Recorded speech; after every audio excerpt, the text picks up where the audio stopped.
welcome back to Real Talk with Dr. LaWanda Hill. I am the host, yours truly, and I am excited about this week's episode as we're going to take a deeper dive into keeping it real.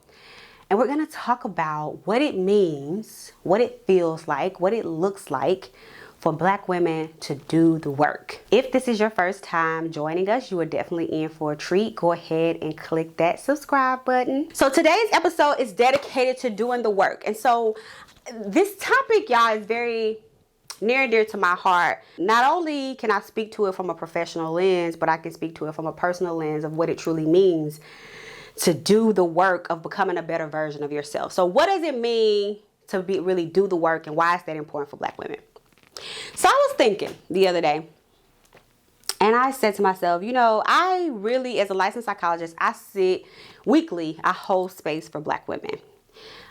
For them to have a space to pause, to truly reflect on their patterns, how they engage with other people in relationships, how they manage conflict, how they show up for themselves, how they treat themselves, how they honor themselves or don't, how they speak to themselves. I really hold space for people to really think about that and talk about that and examine that. And then one of the things that I do specifically in my practice is I always like to go back to the root. Like, where did you first learn that? And as Black women, we have inherited a lot of patterns, a lot of habits, a lot of ways of doing things that are not necessarily always healthy, and don't always lead to our well-being and our evolution. And I want to talk a lot about that today and what that really looks like in terms of recognizing that and undoing it. We come from some dope ass Black women. Let's call a spade a spade. We come from some dope ass Black women who have done what they had to do to take care of us, to survive. And I think that is to be admired and reverenced and revered, and I appreciate it so much. And at the same time, because I do believe that there's space for us to hold two truths. A truth that we come from Black women who have done what they had to do to survive, and also knowing that being in survival mode is not being in a space where you can thrive, because you're just trying to make it to the next space. And what I have learned in my own personal life and in my professional identity as a psychologist is that we have absorbed, picked up, learned patterns of being who weren't necessarily in a space where they could thrive. They were in survival mode. So a lot of what we've learned, a lot of what we've picked up on we've learned from people who were not necessarily operate as their best selves because they didn't have the privilege to, but we do. And so because we have the privilege to, I think it's important for us, we to pay homage and honor our parents and our ancestors by being the better versions of ourselves, to honor their sacrifice for what they could not do. And so I'll give an example. So when I say we come from not necessarily the best patterns, those patterns follow us, and it makes it necessary for us to do the work. I'll think about my own self. So I am the last of 10 children. I have 7 brothers, 2 sisters. I come from a 2-parent household, in theory, not necessarily in practice. God rest his soul. Love my dad. But my dad was emotionally absent. He was physically present, but emotionally absent. And I really just recall most of my childhood of just like trying my best to get his attention. Like, what I gotta do to get his attention, all right? So do I gotta watch sports to get his attention? Do I have to be a good girl to get his attention? Do I have to laugh? All these things. And I say this not to bash my father, but to show us how early childhood relationships with our primary caregivers, which in a lot of cases are moms and dads, but sometimes that's our aunts, our uncles, our grandmothers, and so forth, shape us, y'all. They color us. And we take in these messages and patterns. And so although he was physically present, he was emotionally absent. And that began to set up a pattern of what's normal, right? We're talking about doing the work. We're talking about doing the work. We're talking about undoing. We're talking about identifying patterns that don't serve us. So I grew up in a space that I had a father who was physically present, emotionally absent. So what does that tell you about your norm? What do you then begin to accept? What do you then begin to say, what should I look for? What's normal, right? Because if you don't know anything other than this normal, and my normal was men can be physically present, or it's acceptable for men to be physically present but emotionally absent. So here's the beginning of this pattern. And so, and then in that emotional presence, it's like minimal engagement. So I want to pause here and really think about what kinds of patterns this is setting me up for, that I have to do the work that you may relate to that has set you up for. So not only have I then learned this pattern of engaging with men, but it also has set up this scarcity and crumb-like mentality. Right? So because you have never seen a model of someone show up fully to be emotionally present, spiritually present for you, then when they do, it's just like, I'll just take what I can get. That's called a scarcity mindset. So then that pattern sets me up, it has set me up, and I can write a book on all the relationships in which I have engaged where this normal way of engaging, this physically present man, emotionally absent, who gives the bare minimum, is acceptable. These are the patterns that I've internalized. This is the way of being that I've internalized. And so when it's time to be a higher version of yourself, right, to then engage, you have to really take a look at what is your model. And I don't believe I'm by myself. I believe that there are a lot of people who have grown up in that space, right? Because, you know, we come from, my mom is in her 70s. And so I believe that particular time in which she grew up shaped her worldview. It shaped what was acceptable for her. It shaped what she took. And just like you grew up with parents who grew up in a time that shaped their worldview. And y'all, in that time, I don't necessarily know if people were talking about being your highest version of yourself or doing the work, you know, or thinking about your patterns. They were in a large part in survival mode. So I say all that to say, we begin to move through the world modeling these patterns that we have saw, you know, that we see that don't necessarily come from a healthy place. And but then we desire more for ourselves. You know, who don't want a loving relationship with someone who can show up fully and support them and be with them and engage them? And we want that, and that sometimes feels so far off, right? It's attainable, I believe, but it's attainable if we do the work to undo and unlearn what we have learned. And so I think about how I believe that my story is not unique. I don't think that my story is unique. I don't think I'm the only person that comes from a family who had a physically present dad or an emotionally absent father. In fact, I know I'm not, because if my therapy walls could talk, they would say the same. And so think about this, just one example, right, of me as a female, a cis female, engaging with men. This was my model, right? But think about all the other models that we see growing up. How you handle conflict. How do you engage with other women? How do you take care of yourself? How do you even deal with your emotions? Oh my God, that's a big one that I can't wait to talk about. How do you deal with these emotions? We have all these models of being that don't come from the models that we have of being don't come from a very centered space, because our parents were in survival mode, or they didn't have access to the resources that we have access to now, so they couldn't be higher versions of themselves. They did what they knew, and then we did what we saw. And what we have seen and what we have witnessed and what we have deemed as the norm, y'all, sometimes it's just dysfunctional as fuck. I remember a significant time when I started to say to myself, wow, this may not be the most ideal model. I was going to my therapist and I was talking to her about this pattern of relationships, specifically with men, and what I had accepted and what I was so tired of, because we could be tired. We'll be tired as hell of the same thing, but are we willing to do something different to get a different outcome? That's the work. That's the work right there. None of us want to deal with the same thing over and over, but few of us are willing to do the work because the work is hard. And so I remember going to her and like kind of describing these different relationships that I had been in, like with these trash dudes. And she was like, wow, it sounds like there's a pattern. In each of these patterns, you have like a scarcity mindset. And a scarcity mindset basically means that, it's not enough. And so I'm going to just take what I can get, because what I need is not there in abundance. So I'm going to just take what I can get. Where did that scarcity mindset develop though, y'all? In childhood, right? As I'm engaging and developing these relationships with my father, that's where the scarcity mindset developed.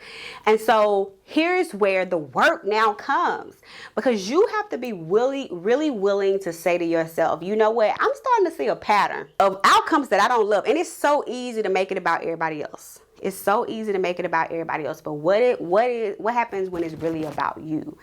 That perhaps it's your patterns, is what you've learned, what you've picked up, your ways of dealing with people that's getting you with the same outcome. And that's what I want to talk about. Black women doing the work to undo this stuff. Right? And so I just can think of so many different areas in our lives where we need to do the work. I am on a mission, and I'm dedicated to helping Black women become higher versions of themselves, because for a few reasons. One, I recognize that our ancestors did not necessarily have access to that. Two, we fucking deserve it. We deserve to have all of life's abundance and all good things and to live out our purpose, y'all. But we have seen some very unhealthy models. We've internalized some messages that don't belong to us. We have taken in messages that are not true. We have believed things about ourselves that are not true. We have accepted less than what we deserve. We have allowed people to consistently cross our boundaries. We have lowered our standards for a lot of reasons. We have been very self-sacrificing. We have neglected ourselves. We have neglected our care. We have neglected our well-being. And I believe we have learned that behavior. But guess what? Anything that you learn can be unlearned.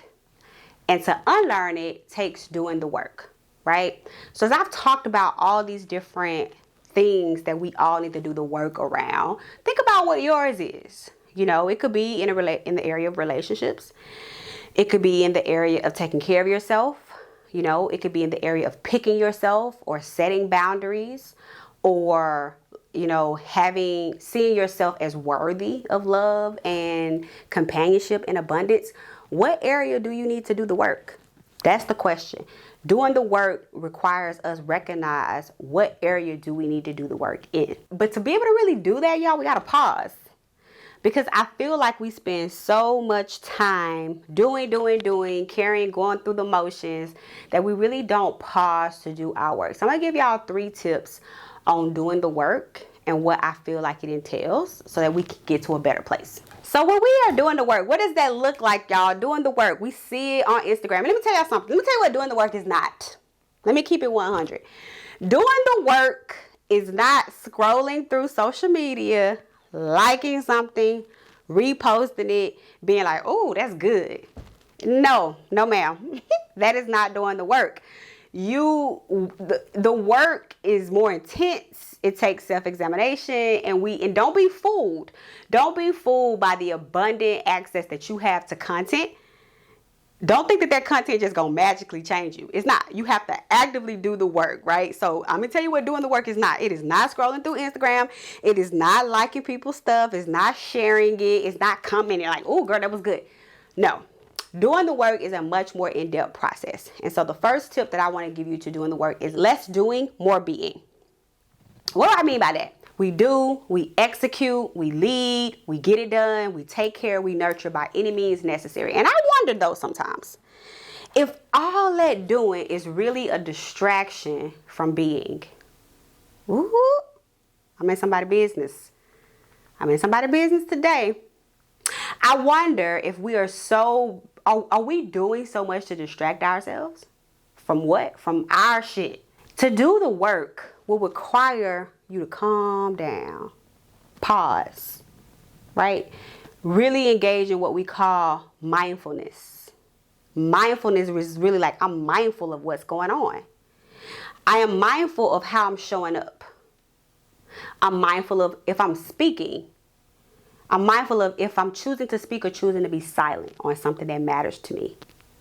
I am being mindful of if I am showing up as my real true self or if I'm performing, right? I'm mindful of if I'm taking less than what I know I deserve. I'm mindful of if I know in the back of my mind that this man is lying, but I'm going to just negate it anyway.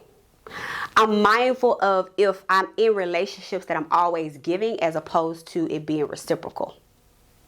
I sometimes believe that as Black women, we get caught up in doing to avoid being. Because being can be painful. And being can be uncomfortable. And being means I gotta face myself. Ooh! Come on, somebody. Being means I have to face myself. Being means I gotta face these patterns. Being means I have to come to terms with the fact that, dang, you keep dealing with the same type of men and you keep lowering your expectations. If I were to truly be, I would have to face this. Let me keep it 100 with y'all. Doing the work ain't always sexy, y'all. Doing the work will require that you do less and be more. And I want, for those of us who want to be better versions of ourselves, we want to move in abundance and joy and happiness and pleasure and all the things that I truly feel God has for us. We got to do the work, and that doing the work ain't doing. It's not busy work. It's intentional work. And I want to normalize less doing and more being. And I want to normalize the fact that being is not always comfortable and it's not always pretty. So when we're on the journey of doing the work, we're doing less and we're doing more being, right? So when we start doing less and being more being, we start to actually face ourselves and deal with our stuff. I remember the first time I was just like, you know what? This is some bullshit. I keep engaging with these men who are physically present, emotionally absent. They are offering the bare minimum, as opposed to me keep going through that and just doing. Let me just really pause and figure out, why do I do that? And where does that come from? And what is the story I'm telling myself? And what have I accepted? And what standards have I lowered for myself? We do less and we start being more. Then here's our second tip. We get to cultivate new ways of being. What does that mean? It means until I know what I have been doing and how it's not working, I can't really shift the way I'm engaging. So let me make that plain. So if you come from a space, LaWanda, I use myself as an example. I'm going to cultivate a new way of being. What does that look like? So you come from a home where your norm is a physically present dad, emotionally absent. So you know your norm for men is to be physically present, emotionally absent, which really looks like you have a man for the sake of saying you have a man. You don't have a partner. You got someone filling in the space, filling in the void whenever they need to or whenever it's convenient for them, but they're not really doing the partnership. And when you really start to pause and realize that, you really start asking yourself the question, what is partnership? What does that look like? What are my expectations? What am I settling for? You can really ask yourself these questions. What do I want to be different? I don't want somebody who's physically present, emotionally absent. I don't want somebody who's not going to show up. I don't want somebody who's not going to meet my needs. I don't want someone who is going to, be half-assed. I want somebody to really show up in the fullness of who they are, to meet me in the fullness of who I am. So once I'm aware of what I'm doing and my patterns and where they come from, now I can cultivate a new way of being. So I can set a different standard. I can have a different model. I could kind of really dissect, ooh, girl, that's learned behavior. We don't need that no more. We're going to throw that away and we're going to operate in a new place. Cultivating a new way of being means that we have to try on different ways. It's like going back to your teenage years where you trying on different ways of being. I know that there's what I want, but I don't really know how to get there. We have to try on different ways of being. And the third tip is when we're trying on new ways of being, we have to actively be intentional about pursuing it. I know that I don't want this version of myself, but I'm not quite sure which version of myself I want. I know this not working. I know I don't want the bare minimum. I know I don't want to operate from a scarcity mentality. I want to operate from an abundance mentality. And so how do I be intentional about that? That's the key. Intentional. How are you going to be intentional? So you got to really check yourself. what models do you have for what you're wanting? I gotta find a new model of a healthier version of a relationship where someone is physically present, emotionally present, spiritually present. And I have to be intentional about how I'm gonna pursue that, which means some stuff I'm just not dealing with. Some people I'm not entertaining. Some things I'm not doing. Some conversations I'm not having. Some places I'm not going. Some people not getting my time. When we're being intentional and trying on new versions of ourselves, that's the work. And that is where it gets uncomfortable. That is uncomfortable, y'all. That is unfamiliar. It's scary. It's unfamiliar territory. The reality of it is we haven't seen a model for it.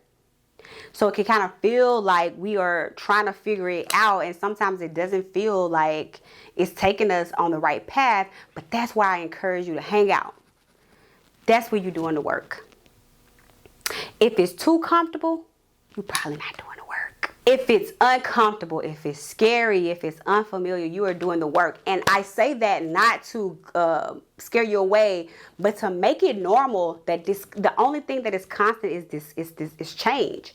And change is birthed from discomfort, y'all. We gotta lean into the discomfort. Let me tell you why, because on the other side of it is growth. I'm gonna give you an example. So I enjoy working out. I do fitness competitions and I love my trainer. Shout out to my trainer, TJ Muhan out of Houston, Texas. And I remember working out with TJ one day. And he has this particular exercise he do called leaning towers. I hate leaning towers because I hold a lot of weight in my legs and my thighs. So it's especially painful for me when I'm overweight. And I said to him, TJ, you really enjoy watching me suffer, don't you? Like, you really enjoy torturing me. He said, nope, I enjoy challenging you because I know what's on the other side of that challenge. Progress, growth, your goals is on the other side of that challenge. And so as we keeping it real and we keeping it 100, y'all, doing the work ain't glamorized. It is not a click. It is not a post. It is not a like. It is not wrapped up in these pretty little messages that feel good to you.